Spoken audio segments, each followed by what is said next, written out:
Assalamualaikum warahmatullahi wabarakatuh. Perkenalkan, nama saya Ratu Elsa Ilyasa dari 11 IPS 5. Di sini saya akan memberikan penjelasan terhadap analisa saya mengenai video yang pertama, yaitu investigasi susu bubuk formula bagi bayi, dan yang video kedua yaitu air keruh untuk rakyat, air bersih untuk industri.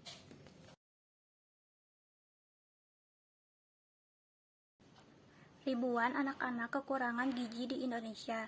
Salah satu penyebabnya adalah saat lahir, bayi sudah diberikan susu Danone SGM oleh dokter tanpa persetujuan dari ibunya, sehingga seterusnya dia maunya minum susu formula dan tidak mau minum ASI. Selain itu juga karena keluarga yang diwawancara bukan berasal dari keluarga yang berada, si anak ini kemudian diberi susu formula yang terlalu encer, sehingga dia menderita kurang gizi dan air yang digunakan untuk mengencerkan susu tersebut tidak higienis, sehingga si anak jatuh sakit.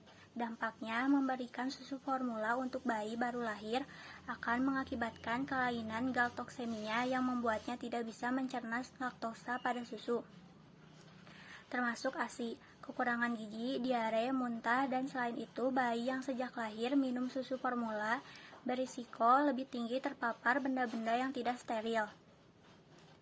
Solusinya, agar anak sehat dan tidak mudah sakit, bayi baru lahir hingga berusia 6 bulan sebaiknya hanya mendapat asupan nutrisi dari ASI, karena ASI memiliki kandungan dan komposisi ASI paling sesuai dengan sistem pencernaan bayi.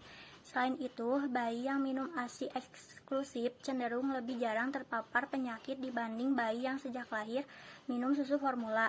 Hal tersebut dikarenakan bayi yang sejak lahir minum susu formula beresiko lebih tinggi terpapar benda-benda yang tidak steril.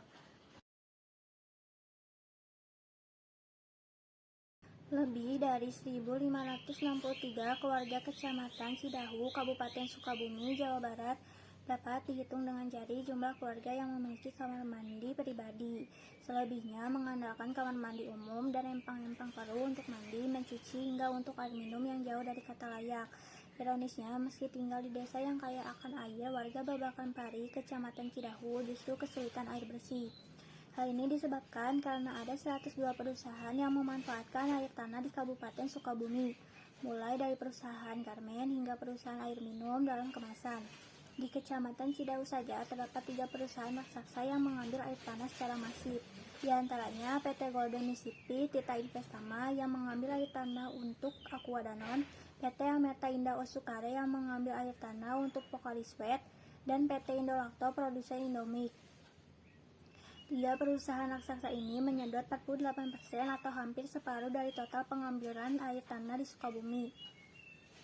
Masuknya perusahaan-perusahaan air dalam kemasan membawa dampak diantaranya, air pun perlahan menghilang, sawah dan empang pun berubah wujud menjadi tenggalan yang hanya bisa ditanami palawija, mengalami krisis kesulitan air bersih untuk mandi dan mencuci, rusaknya jalan karena truk-truk besar muatan dari pabrik seringkali melintas dan membuat aspal rusak.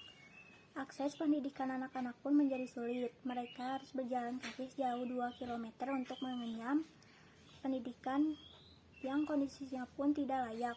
Akibatnya, kemiskinan pun menjadi keseharian mereka. Di balik suksesnya para investor mendaur untung, Kabupaten Sukabumi menjadi kabupaten tertinggal yang perlu dientaskan dari kemiskinan dan ketertinggalan. Solusinya, untuk kedepannya perusahaan-perusahaan air dalam kemasan harus membatasi pengambilan air serta lebih mengedepankan prinsip berwawasan lingkungan dalam CSR dan memberikan ganti rugi berupa memperbaiki akses jalan yang rusak yang disebabkan oleh truk-truk besar dari muatan pabrik. Sekian dari penjelasan saya. Wassalamualaikum warahmatullahi wabarakatuh.